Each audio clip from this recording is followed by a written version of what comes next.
All right, everyone, now it's time for a moment that many have been waiting for. Trump is officially in for 2020. That is, he will seek the renomination of the Republican Party. And by the way, I mean, he's going to get it. They're not going to kick him to the side. He would have to do a really, really shit job, like more than, hey, your approval is in the 30s, shit job in order to actually lose the nomination. He's not going to face any serious challenge from within the party, because there is no never-Trumper capable at this moment, particularly, of challenging him anyway. Who would they front? Mitt Romney? John McCain? Who probably won't even be around in 2020? Hell, Mitt Romney might. Oh, hopefully he kicks off too. Most of these people are not charismatic enough. They're certainly not capable of outmatching him money-wise. They would fall before him like pawns, and then he would say, look, American people, once again the establishment tried and failed to stop me from even getting renominated despite me having been the president. You should vote for me. Obviously, I'm the good guy. That argument would hold weight. I'm sorry to say it would automatically give him a little bit of a boost, I think, in the general election if he were to get primaried within the Republican Party. I think it would actually be a strength for him. Most of the core fans go wild. They're like, hell, I'm right back on the Trump train. Good luck getting me back off. He's got other advantages, though, come 2020, when we look at it. The Democratic Party is broke. Going into the midterms, if they don't do a stellar job, how are they even going to convince a lot of those corporations and banks to really bother opening their wallets? No, they're going to sit and bide their time and wait until they see a Democrat who they think is ready to challenge the Republican Party, which is nowhere near as weak as people think. Look, they control the House, the Senate, most of the states, legislature and governor seats, and the presidency. Going into the midterms, while it's likely that they suffer some attrition in the House, they're probably going to retain the Senate. They might even expand their lead. They may expand their lead in the House for all anybody knows. They're not going to suffer at the state level, and they'll still hold the presidency. What's weak about that? The Democrats don't have anything. If the Republicans are weak, the Democrats are a total ghost at that point. He's got other advantages as well. This is why I give him, at the moment, I would give him a 75% chance of victory if the election were held anytime soon. The Democrats don't have an actual candidate to field. They don't have any nice, charismatic individual who can unite the party. They are a schismed party. The Republicans aren't. The never-Trumpers have basically died down and are trying their best to at least tolerate Trump. They'll stand in his way in Congress. Otherwise, they don't come out and insult him anymore now, do they? It's been a while since Mitt Romney came out and said Donald Trump is off kilter.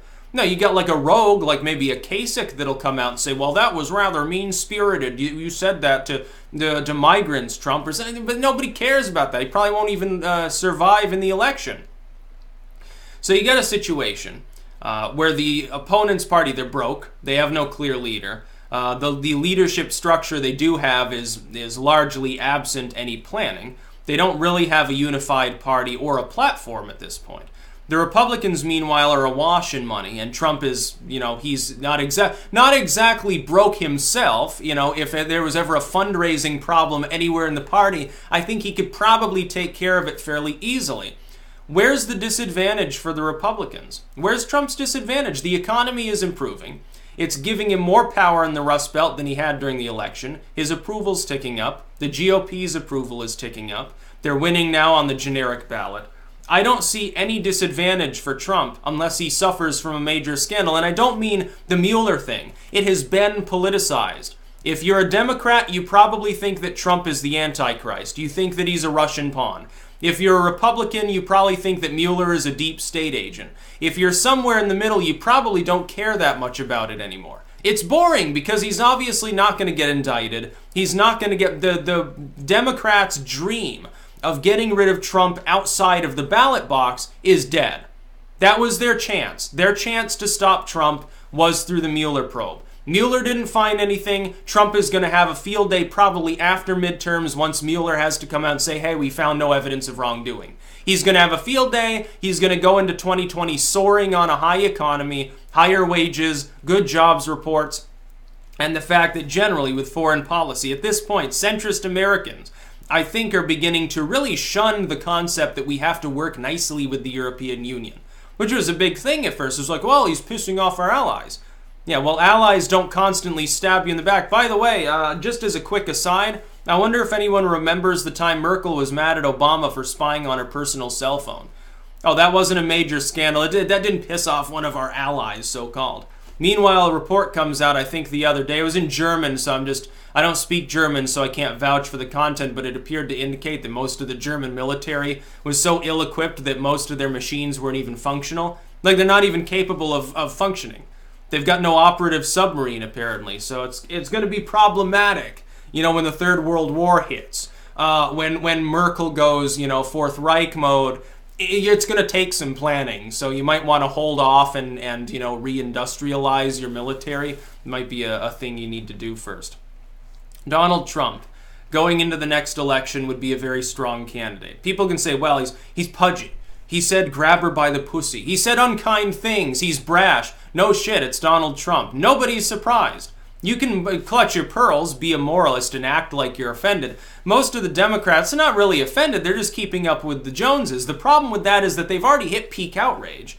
That means that you have to have several more years of manufactured outrage in order just to keep up that peak level, which will decline slowly anyway.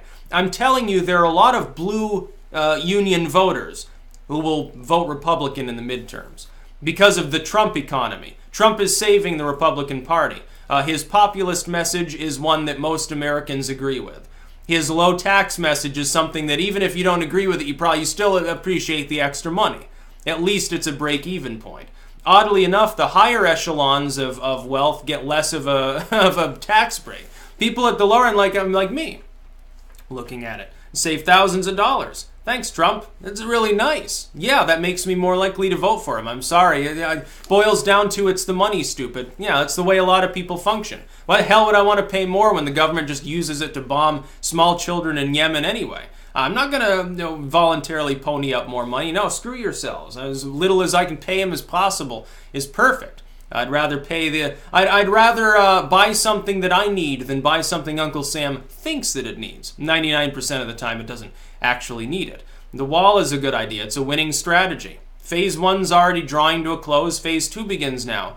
He's going to start renegotiating with DACA. The Democrats can back off negotiating. They're the ones that are getting blamed for it, though. It's not hurting Trump's approval. His approval's ticking up, despite the fact that supposedly he's the one stalling on DACA. No, what that means is that the media is very, very upset that Trump didn't simply give in, reauthorize DACA, and say, okay, haha, forget all this wall stuff I campaigned on. Nobody cares anymore. Like, it's the current year. We don't need border security. That's what they wanted him to do. And so they're mad at him for not doing so.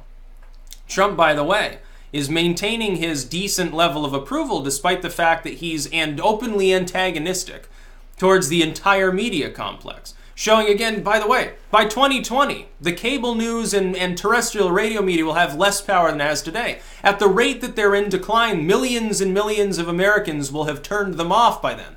They'll have cut the cable. Who listens to radio? I mean, if you're listening to the radio in the car, it's probably not political chat. It's probably music. If you're listening to political chat, it's just droning in the background to relax you while you drive. Oh yeah, I commute to work. I listen to this program that's got this really, really stereotypical right-winger and left-winger, and they just argue all the time. It's pretty funny. You should listen to it. What were they talking about? I don't know. I don't absorb any of it. It's just background noise. It's the way people use their TVs too. So I would look at it. And I would say Trump has a big advantage. And right now, if you were to ask me, I would be tacitly aboard the Trump train for 2020, yes.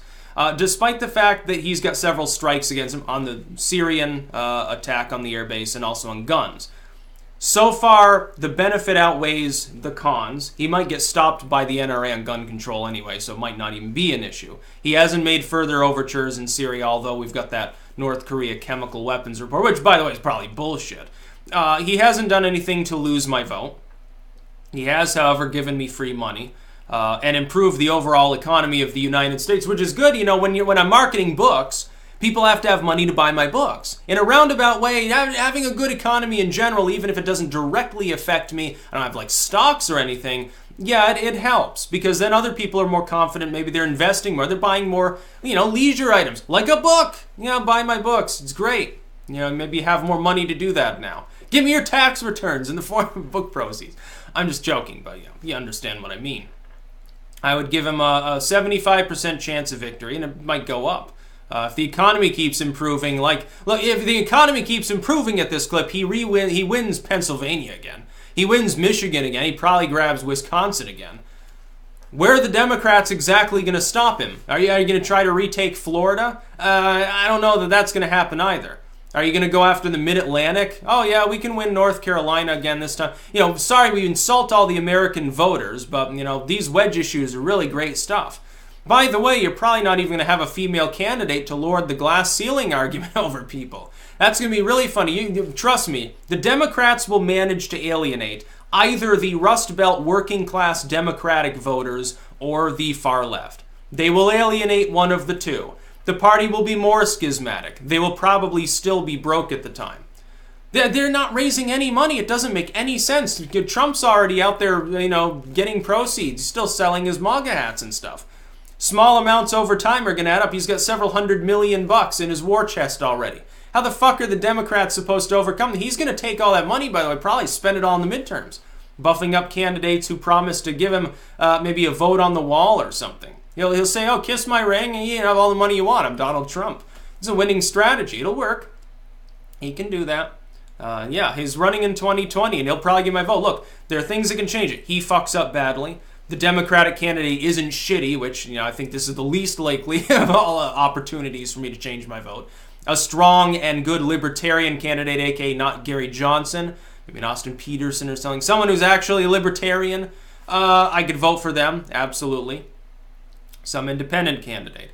Or a joke candidate that's just really, really funny. Vermin Supreme, he finally breaks into the single digits. Okay. The free pony plan, that's good, yeah. For jailing people if they don't brush their teeth, okay, maybe I can be on board. And of course, anyone who wears a boot on their head, that can work too as a fashion accessory. That's about all. Peace out.